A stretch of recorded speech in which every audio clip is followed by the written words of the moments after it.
নিজেকে অন্যদের তুলনায় সুন্দর দেখতে কে না চায়। বর্তমান বিশ্বে যেখানে যৌবন ধরে রাখতে কোটি কোটি টাকা ব্যয় করে যাচ্ছে সাধারণ মানুষরা, সেখানে এই উপজাতির মানুষদের ১৬৫ বছর বয়স পর্যন্ত বাঁচার রেকর্ড রয়েছে, যারা একজন ৯০ বছরের বৃদ্ধ বয়সে বাবা হওয়ার ক্ষমতা রাখেন।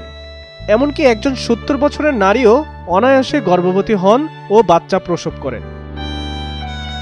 বলছি পাকিস্তানি অধিকৃত কাশ্মীরের গিলগিট বালতিস্তান প্রদেশে বসবাসরত রহস্যময় হুঞ্জা উপজাতির কথা। একদিকে আফগানিস্তানের ওয়াকান করিডর ও অন্যদিকে চীনের শিনজিয়াং এলাকা। নৈসর্গিক সৌন্দর্যের জন্য হুঞ্জা পৃথিবীর মধ্যে বেশ বিখ্যাত।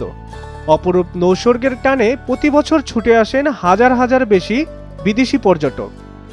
পৃথিবী থেকে প্রায় বিচ্ছিন্ন হুঞ্জা উপত্যকাতেই লুকিয়ে আছে এক রহস্য, যা এখনও পুরোপুরি উন্মোচিত হয়নি।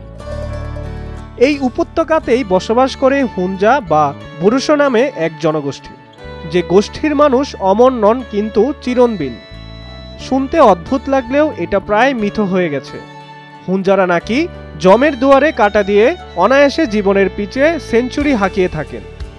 যেখানে সারা পাকিস্তানের গড়ায়ও ৬৭, সেখানে হুঞ্জাদের গড়ায়ও নাকি ১২০ বছর। হুঞ্জা উপত্যকায় এর চেয়েও বেশি বয়সের মানুষের সংখ্যাও নেহাত কম নয়। জাপানকে আয়ুর ক্ষেত্রে স্লগবারে হারিয়ে দিয়েছেন হুঞ্জারা।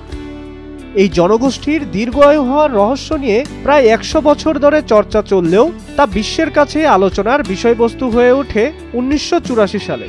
ইংল্যান্ডের হিথরো বিমানবন্দরে পাকিস্তান থেকে আসেন সৈয়দ আব্দুল মুবুত নামের এক হুঞ্জা বৃদ্ধা। পাসপোর্টে তার জন্ম তারিখ দেখে চমকে যান ইমিগ্রেশন অফিসাররা। পাসপোর্টে সৈয়দ আব্দুল মুবুদুর জন্মসাল দেওয়া ছিল ১৮৩২, মানে তার বয়স তখন ছিল ১৫২ বছর। ইমিগ্রেশন অফিসাররা বিশ্বাসই করতে পারছিলেন না যে মানুষ এতদিন বাঁচতে পারে। সংবাদ মাধ্যমের কল্যাণে সাড়া পড়ে যায় বিশ্বে। গবেষকরা দলে দলে আসতে শুরু করেন হুঞ্জা উপত্যকায়। হুঞ্জারা দিনে মাত্র দুবার খাবার খান। সূর্য ওঠার পরে একটা ভারী ব্রেকফাস্ট ও সূর্য অস্তের পরেই হালকা ডিনার করে থাকেন। এর মাঝে হুঞ্জারা আর কোনো খাবার খান না, তবে সম্পূর্ণ প্রাকৃতিক খাবার খান এবং প্রত্যেকটি হুঞ্জা পরিবার নিজেদের প্রয়োজনীয় খাদ্যশস্য ও সবজি নিজেরাই উৎপাদন করে নেন। গবেষকরা হুঞ্জাদের দীর্ঘায়ু হওয়ার রহস্যকে বিভিন্নভাবে মতামত প্রকাশ করলেও তাতে বিন্দুমাত্র আগ্রহ নেই হুঞ্জাদের, কারণ তারা প্রকৃতির বরপুত্র।